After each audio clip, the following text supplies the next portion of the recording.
Hello বন্ধুরা, কেমন আছো সবাই? তো চলো আজকে তোমাদের সাথে শেয়ার করি একটা south Indian recipe, card rice.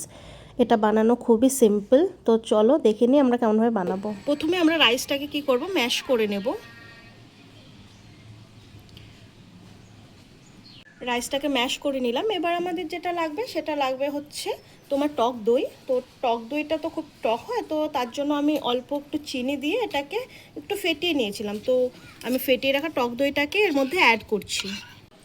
এবার আমরা রাইসটার সাথে কার্ডটাকে ভালো করে মিক্স করব, টক দইটাকে নুন দেওয়ার পর আবার এটাকে ভালোভাবে মিক্স করে নেব। তো মিক্স হয়ে গেলে, ভালো করে মিক্স হয়ে গেছে, তো দেখতে পাচ্ছ আমরা এখন এটাকে এক সাইডে রেখে দেবো। এবার আমাদের এটা তরকার জন্য কি কি লাগবে তোমাদের দেখাচ্ছি।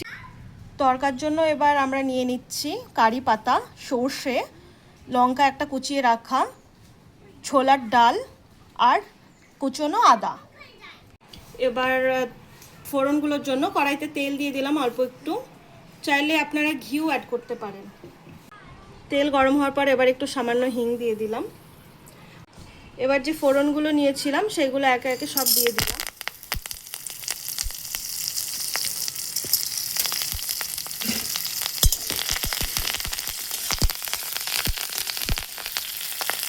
আমি শুকনো লঙ্কাটা অ্যাড করতে ভুলে গেছিলাম, একটু শুকনো লঙ্কাও অ্যাড করে দিলাম। দিয়ে এটা ফোড়নটা একটু ভালো করে ভেজে নেব।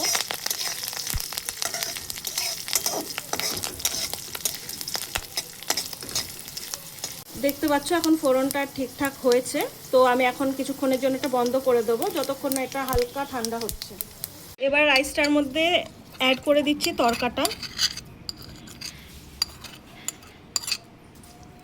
তো তরকাটা দিয়ে এটাকে মিক্স করে নেবো ভালো করে। আর লাস্টে গার্নিশের জন্য দিয়ে দিলাম একটু ধনেপাতা। অবশ্যই একবার বাড়িতে তৈরি করে দেখো কেমন লাগে রেসিপিটি। আর ভালো লাগলে অবশ্যই একবার লাইক, কমেন্ট আর চ্যানেলটি সাবস্ক্রাইব করে দিও। Thank you.